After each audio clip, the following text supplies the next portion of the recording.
Mats Larsson, professor and member of the Nobel Prize Physics Committee, could you please explain this year's prize? I just first want to say that in order to study very fast processes, you need something which is similar fast. I mean, I think everybody knows this. If you want to take a picture with a camera and you're trying to take a picture of something moving very fast, you have to have the shutter very quick. And it's the same now in the physics world. The electrons are very fast. And the electrons are really the workhorse in everywhere. In our bodies, the electrons are controlling all chemical reactions. They are, of course, also very important in gadgets like this that you all have.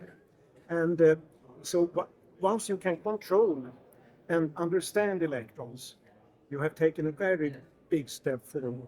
And what these three laureates have been doing, they have been breaking through the fundamental barrier in measuring time. The fundamental. And because if you want to produce light that's very short, in the visible region, there is a certain limit to how short light you can produce. You have to go to shorter wavelengths, and this is exactly what they have demonstrated. Once you have this technique and technology, you can start first to think about fundamental processes. You take an atom, and then you ask yourself, if I remove an electron, depending on how tightly it's bound to the atom, will it be emitted with the same speed, independent of how tightly it's bound? And the answer here has been no. It's a time difference, say 20 attoseconds, extremely short time difference. So it is the attosecond. The attosecond, and the attosecond is related to the second with the same ratio as a second is related to the age of the universe expressed in seconds. That's mind-blowing. That's mind-blowing. And how will this new research affect our lives, do you think? For the moment, I don't think it will affect it very much, but I think in the future it will. And examples that we talked about, we heard at the press conference here, and mentioned semiconductor industry.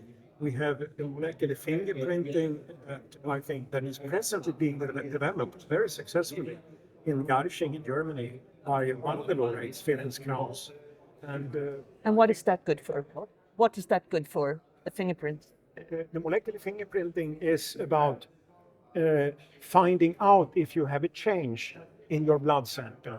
Because that change, very minute change, very sensitive, if you can find these changes and identify it to be caused by a disease, that's a big advantage, because this means that you have a sensitive method that can detect the disease at a very early stage, for example, lung cancer. So this is something you can do with attoseconds? Yes. You have the attosecond technology, which gives you this sensitivity, correct? Could you tell us something about this year's laureates, something personal? Yes, I know, of course, Anne Ullier, because we are colleagues in physics. It's not a big community in Sweden, so we never collaborated. But I remember very distinctly a visit I did to Harvard. I was there for a conference, she was there for a different conference, and we just met on the street, and she said, we are now very soon to break through and produce attosecond pulses. That I remember. Here, yes. What did she say when she got the call? When she got the call? Well, yes, she was busy teaching. So first we couldn't get hold of her. So we had to call her husband. He is also a physicist. And he explained to us, no, she's teaching. She will have a break at 11 o'clock or something. And then we could reach her. But then she had to go back to teaching again. So we couldn't make it a very long call.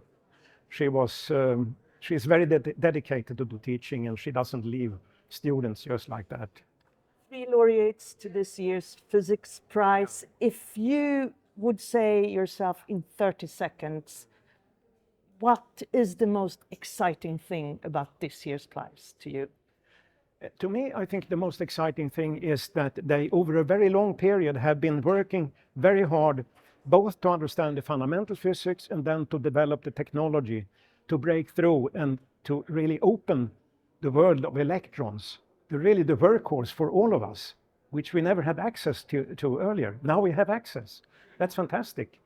We can study electron dynamics in atoms, molecules, and in condensed matter, and understand in a totally different way how things work. A new world. And A new world. it's definitely a new world, definitely a new world. Thank you so much, Professor Mats Larsson, a member of the Nobel Prize Physics Committee. Thank you so much. Thank you.